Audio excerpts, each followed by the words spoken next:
Nəsihət nədir? Nəsihət ümumiyyətlə bir tərəfin istər fe'li dildə, istər lisani dildə qarşı tərəfə söylədiyi, çatdırdığı o şeydir ki, şübhəsiz ki, bu onun faydasınadırsa, əgər o onu ondan götürər.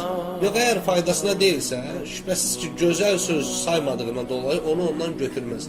Lakin istər kiçik yaşlı birisi olsun, istər böyük yaşlı birisi olsun, hər insanın ağzından öz şəxsinə doğru çıxan sözlərə fikir vermək lazımdır və o sözləri analiz edib buradan hansı faydanı çıxarda bilərəm, hansı faydanı çıxarda bilərəm, nə olmalıdır ondan? Dərdi olmalıdır. Bu dərd onun için olmalı ki, şübhəsiz bu sözün içində Allah Subhanahu taala mənə bir fayda göndərir. Namaz qılıb bir günah üzrə olan qardaşlarımıza gətirək məsələn. Allah Azza və Cəllə bəzən oxuduğun bir kitabda sənin hidayətin üçün sənə bir mesaj, misraların arasında bir mesaj qoyar. Sən onu oxuyarsan, keçərsən. Allah Subhanahu taala əslində o misraların arasında sənə xitab edir. Buna nə deyirlər? Təvafuq deyirlər də. Çünki bizim dinimizdə təsadüf deyə bir şey yoxdur. Təvafuq var.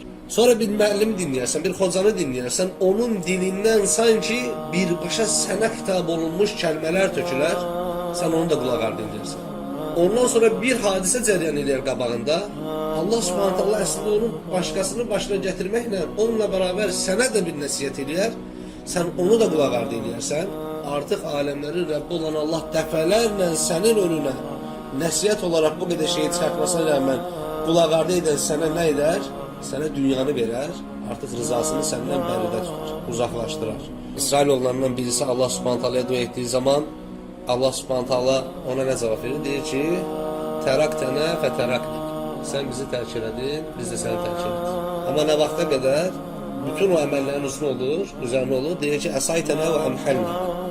Sən üsyan elədin, biz sən möhlət verdik. Allah Subhanahu taala tərk etdik deməklə qorxudur ha.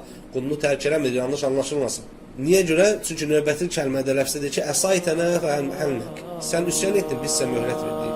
Nə vaxta qədər və irrəcə'tə iləynə qabilmək.